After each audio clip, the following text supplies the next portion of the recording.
All right, welcome back, everyone. Happy Monday. Welcome back to Curl Conversations with me and Janessa, your friendly neighborhood DevaCurl stylists. We're so excited to have this topic today, which is rule breaking and curly hair. And so, if you've been in the curly community for some time, you know that we've been taught what we can or cannot do with our own curls or what we should or should not recommend to our clients. And so we're here to talk about that today. Mm-hmm. I'll pass it to Janessa to share a little bit more. Yeah, it's like rules aren't bad, right? But if we see them as a set, I guess, like mindset, right, where you're not seeing them as guidelines, but more like a definitive yes or no. I think that's where it stops us from growing. I think it stops our creativity, and I think it maybe stops us from being able to really actually get into solving some real problems for our clients. And so I think this is really a conversation about how we can just expand our mindset and break out of a box. I'm excited for this one. Totally. I'm excited too. And we actually tapped our very good friend, Liv, who's going to be joining us today. I'm so excited for y'all to meet her. If you haven't met her already, you're in for a treat. I'm going to bring her on right now. Let's hope technology works for us because Mercury is in retrograde. Hang on one second. Always. It's just always in retrograde. Hi, Liv. It works. Welcome. We're so excited to have you. So I kind of put together some thought starters because I need to keep myself on track. And so in the form of questions. And so before we get started with our questions, Liv, do you want to share a little bit more about yourself? Maybe a little bit of context about being a curl specialist and maybe how we all know each other? Yeah. So I'm Liv. I am a curl specialist in Nashville, Tennessee.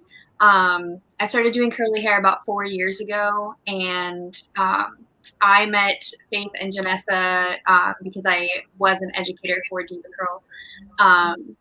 I taught for sexy hair before that, and then they were like, I think you should go here. So I met these two lovely ladies. But yeah, excited to be here. Awesome.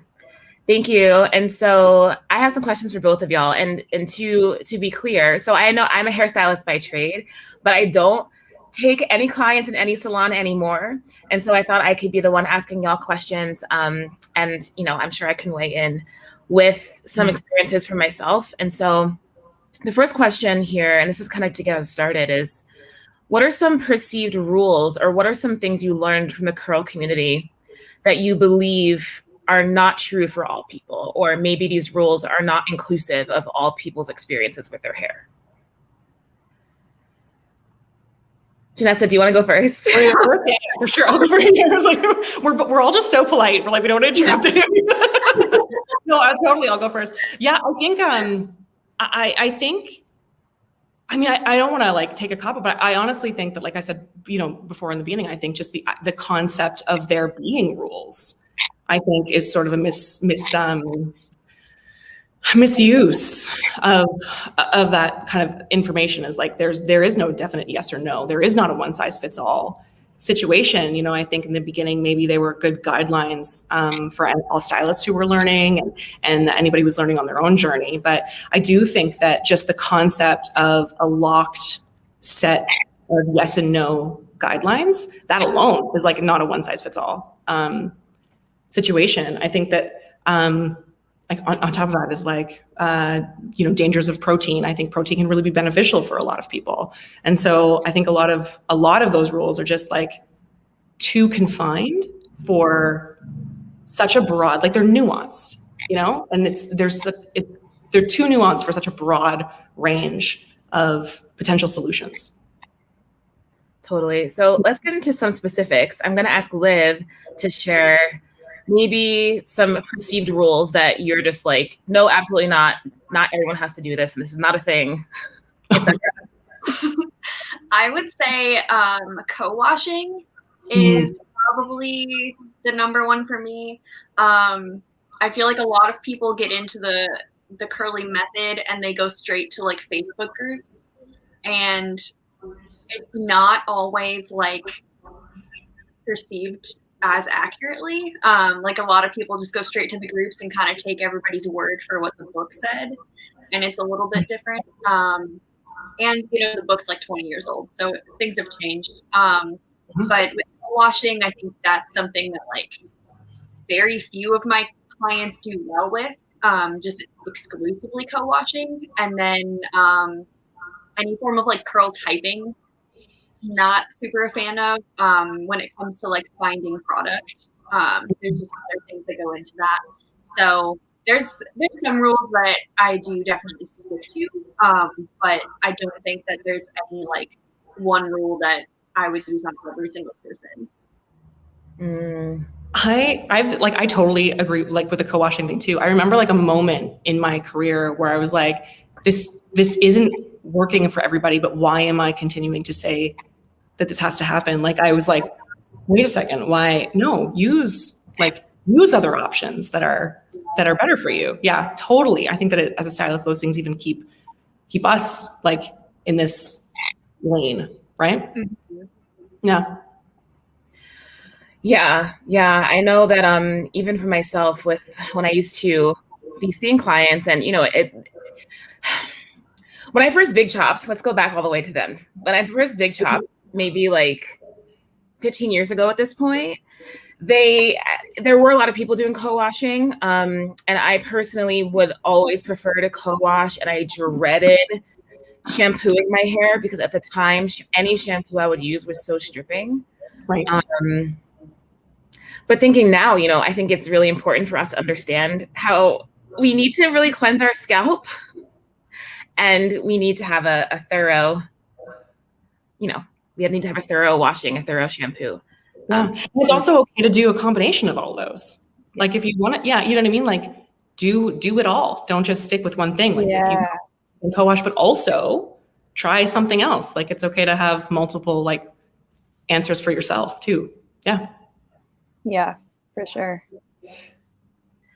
So I have a second question for y'all. So what are some things, or what are some foundational curly quote unquote rules that you think are actually helpful, and then you do keep them in mind when you're recommending products to clients? Want to go, Liv? Yeah, I'm like, I don't know if we're gonna go in the same order. But I would say I typically stick to like not using silicone on pretty much everyone. I know that there's different like levels of silicone, but I'm like, let's just keep it easy and just kind of stay away from it. But definitely that, and then like making sure we're cleansing the scalp. I'm kind of like the opposite of co-washing at this point. And I'm like, yeah, if your scalp is itchy, like wash it. And I feel like a lot of the curly community is like, well, I have to wash every 5 days, or I have to wash every 6 days. And I'm like, well, I wash every 2-3 days in the summer, but 4 or 5 days in the winter. Like it just kind of depends. So I don't know if that answered that question correctly. Yeah, but before we ask Janessa to weigh in, I have a follow-up question. So what you're saying kind of reminds me of like how we adjust our skincare routines. And I live in New York, and so my skincare regimen for winter is like almost the opposite from summer. Is that kind of like what you? Is it similar to how you recommend products for hair? Yeah, it is. I will say though, Nashville's really, really humid. So I don't like have my clients change up their routine quite as drastically as I did when I was in Illinois. Because that humidity kind of sticks around for most of the winter anyway. But we definitely, like, I get a lot more oily very quickly in the summer. It's like 90 degrees already. So it's almost like the same routine, just I repeat it a little bit sooner in the summertime. Okay, that makes sense. So yes, Janessa, what are some things, we talked about silicones, we should avoid them. What are some curly community rules that you keep in mind?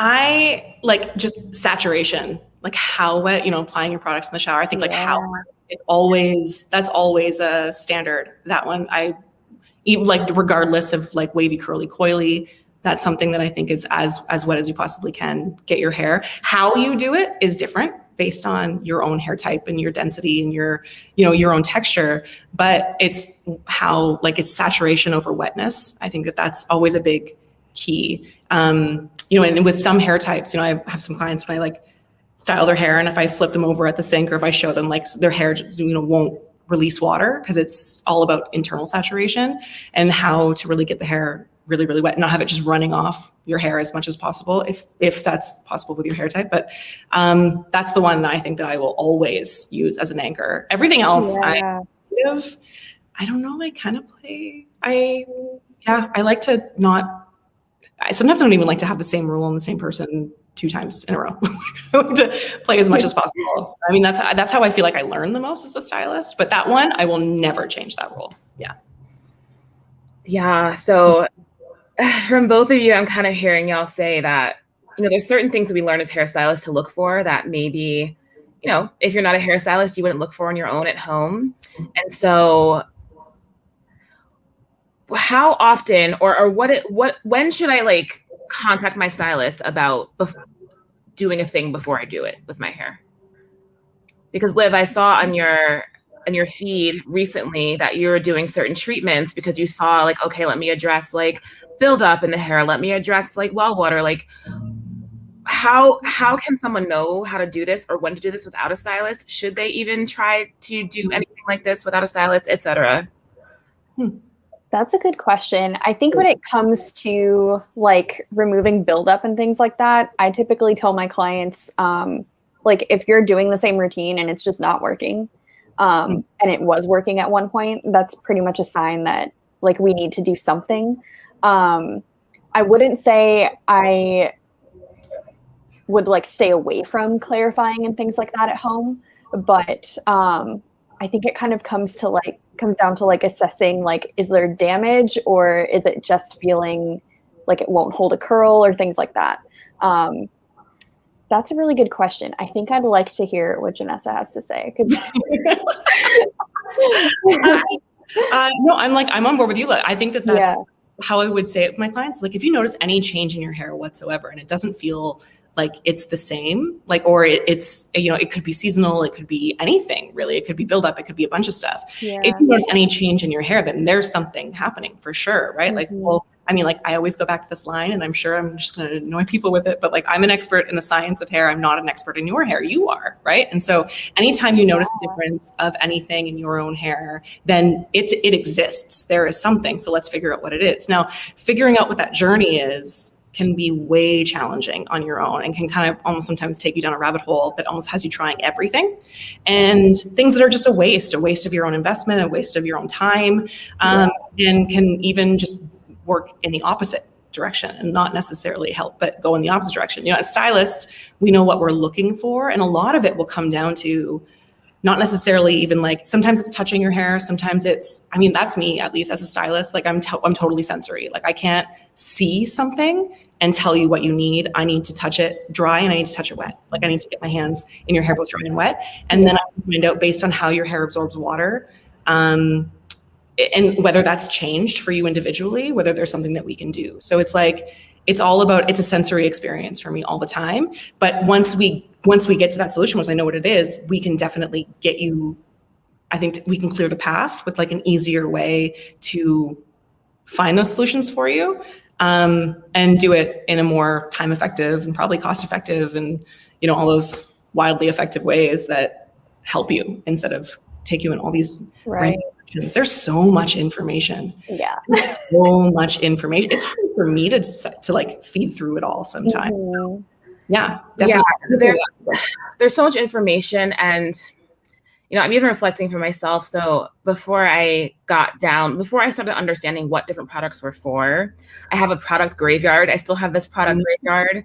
And I really reflect on all the hundreds, probably thousands of dollars that I spent on products. And what I realized is that I was really looking for something to solve my hair because it's a problem. Yeah.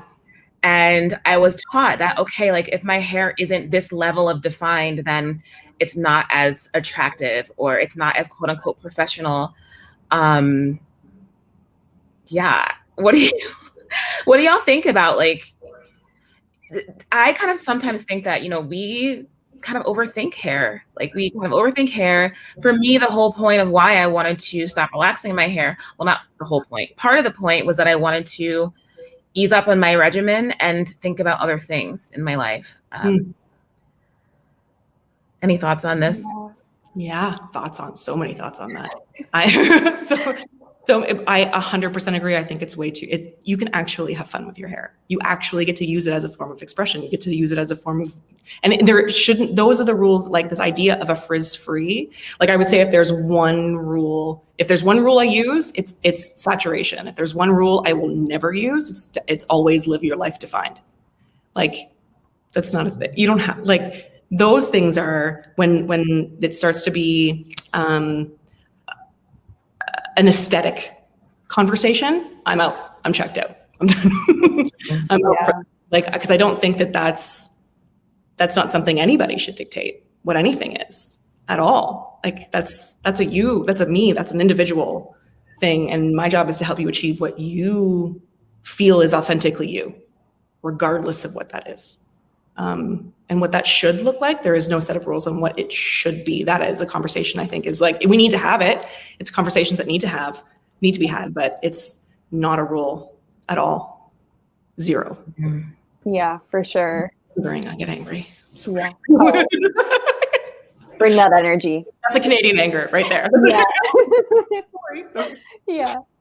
No, I totally agree. And I do feel like there's kind of like a confusion sometimes in my own head of like, am I causing my clients to think that like their hair needs to be defined because of what I'm posting? So I spend a lot of time watching Carolyn Long on her Instagram because I feel like she's a really good example of like just kind of, doing what you want, not shaming our clients, like empowering them like fully and not showing them like you need to look like this. Because there's been situations where clients will come in and they're like, I promise, like my hair always normally looks good. It just doesn't look good today. And I'm like, I'm not going to yell at you. Like your hair looks great. So it's kind of like a fine line of like promoting empowerment without like making our clients think that they have to always live this life of defined curls. Yeah. I check that message, when I'm posting things on Instagram, I had to check myself because so many times, and at first I would be like, oh, I'm being critical of my own work. And I thought that was a good thing for me, not a good thing at all. But I would say like, oh no, this isn't smooth enough, or there doesn't look like there's enough volume here, and I would catch myself being critical of what I was about to post and then realizing how detrimental that is, not just, to everybody, to the message, to any message, how totally, as like, I think everything that's, like share it all, share what's real. Right. And that's like something that I've noticed a lot in the curly community lately. Like I'm not going to mention any names, but I do notice like there's some like accounts that will share photos and it's like the hair is obviously manipulated and that volume is not accurate. And I never want to like post a photo of my client and have my client see their hair and their hair doesn't even look like their hair in that photo. Yeah. So it kind of is like something that I'm unlearning because I feel like for the 10 years of being a hairstylist, like even before I did curls, it was like my balayage had to look a certain way and like that money piece had to be a certain way. And it's like, I was posting photos of my clients and they don't even look like that. So just kind of unlearning that it needs to be a certain way and just posting curls how they are. Mm-hmm. That's like, I feel like that's such a revolution, honestly, because I feel like, there's so few Instagram accounts, there's so few social media accounts where we do actually see the real of something. Like, and even for myself, like before I post a selfie, I'm like, all right, this needs a filter. But like, that's really, it's what we've been taught. And it's kind of what society thinks we should be doing, right? Yeah. And there's nothing wrong with using a filter if that's what makes you feel you, right? Like there's nothing wrong with that. The idea is like beauty should be authenticity, regardless of what that is for your own definition, period, right? Like that's what I think it should be, is the answer is, do you want to find curls? Yes, post them. Do not, don't post, like post those. You know what I mean? Like this, do what makes you feel the most authentically you, and that's it. Totally. Yeah, love that. Love it. So I kind of wanted to bring in, not kind of, I've been really reflecting on my speech and what I say, so that like basically paying attention to speech patterns and like how am I basically making something more palatable or making something feel less spicy when I say it, but I don't have to do that anymore. No. That's my challenge. So I really want to know, what is the deal with oils? Because for me, oils are something that my mom used in my hair growing up a lot. And it was believed that certain forms of oils were helping my hair grow or helping my scalp be healthy. And there's a lot of cultures where there are a lot of oils that are used, and is this in the context of protective styles, and et cetera, et cetera. And so I personally learned that when I want to have a wash and go, if I want a defined wash and go, I should stay away from oils. But basically, what's the deal with oils in y'all's experience? And what kinds of oils are great? Who should use them? When should we use them? Or do we believe that oils should not be used in hair, period? You want to go first, Liv? Okay. So, tons to say on this one. Yeah. I am pretty vocal about not using oil. I've in the past year taken a training from Cut It Kinky, and they're very like in depth about like ingredients and things like that. I think it does get confusing though, because when you look at certain products, like pretty much every product is going to have an oil in it, whether it's for fragrance or like part of the formulation. I did at one point carry like a serum and then another oil in the salon that is water soluble, but I just found it was getting like really confusing for my clients, because I'm like, don't use oil, but here's this one. So I think it kind of comes down to like looking at the ingredients in your product. If there's an oil in a shampoo, it's not necessarily a bad thing. Because I mean, I clean my mats at the salon with lemon oil, so it's like some of them are not a buildup; they do cleanse. But I pretty much just stick to oils when it's like part of a formulation or like an essential oil and a fragrance. But I do try to stay away from using like straight oil or any sort of like serum on someone's hair. How about you, Vanessa? So I have like a similar and also a different point of view on some of these things. So a little bit of both. I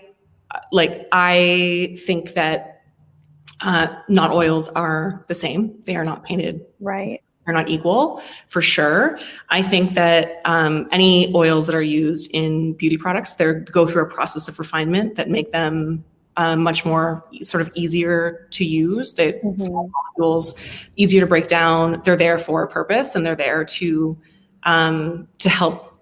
They're actually there to help like lubricate the hair in a lot of cases, which is really important. Like conditioners are oils. Like that's what conditioners are, right? And so, yes, so there's that. I also think that there is like not really a one size fits all. Yeah, there's just not really a one size fits all answer. I guess like I think that there can be heavier oils and then ones that aren't ideal for you, for sure. And that can also be a trickier kind of thing to navigate. And so that can definitely be helped with by a stylist. I think that there are sometimes when oils are marketed to solve problems, like you said before, Faith, like are oils given to people to make their hair look more defined or to create artificial shine because shine looks healthy? Or is that supposed to be are you using it for a cosmetic purpose to make your hair like fit something that, and I'm not for that. I don't think that that's necessary at all. But for, oil and water don't mix. That's like one of those rules, right? Like that's one of those rules. Oil and water don't mix. I'm like, well, they don't mix. They emulsify when it's done right? When it's the right oil. And so emulsification is a process of those oil molecules like breaking down in the water, and then they can piggyback water into your hair. So if oil and water don't mix, which they don't, they emulsify, and water can't penetrate the hair, the rule is the same inside out that it is outside in, right? And so in some cases, oils are really beneficial to keep hydration in the hair so that the water doesn't evaporate out. So it's like a super case by case basis, which is why I can totally understand why your clients would, because there's so many I know. if this then that. What are those iPhone shortcuts? Like if this then that. There's no straight logical path. Yeah. To give you a one-shot answer on a lot of that stuff, right? Like oils that emulsify in water are beneficial because they will lubricate your cuticle. And so, opening and closing your cuticle, it can be a lot and can sometimes be stress on the hair, especially if you have a lot of those bends naturally. And so to lubricate your cuticle as it swells and unswells, it doesn't really open and close. I digress. But thank you also. Oh my God. It doesn't open, but it swells, right? And so when your hair fabric swells and stretches, you want something to give it some kind of lubrication so that when it comes out, it doesn't break or cause any extra ripping in your cuticle. So it's very much a case by case basis for sure, but I'm not anti-oil. I'm definitely anti-cosmetically designed oils to fix a solution.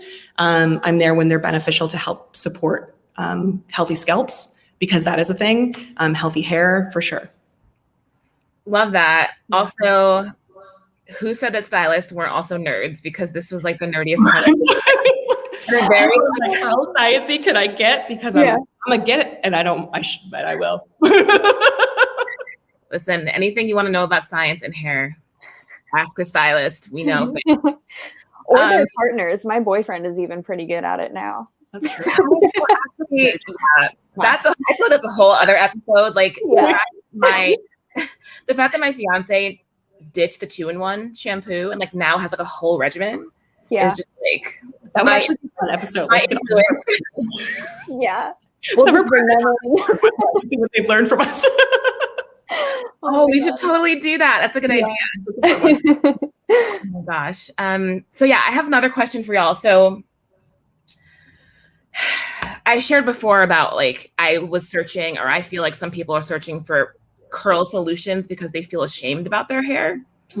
And so what do you think we as stylists can do to help our clients and the greater curl community celebrate their hair instead of holding shame about our hair? Or is there something you do as stylists, or do you have this amazing client experience that goes from shame to celebration, or how do y'all think this is a thing, and how do you help? Oh, it's a thing. It's a thing. Liv, like you said, I have clients who sit in my chair right away, and the first thing they say is they're sorry.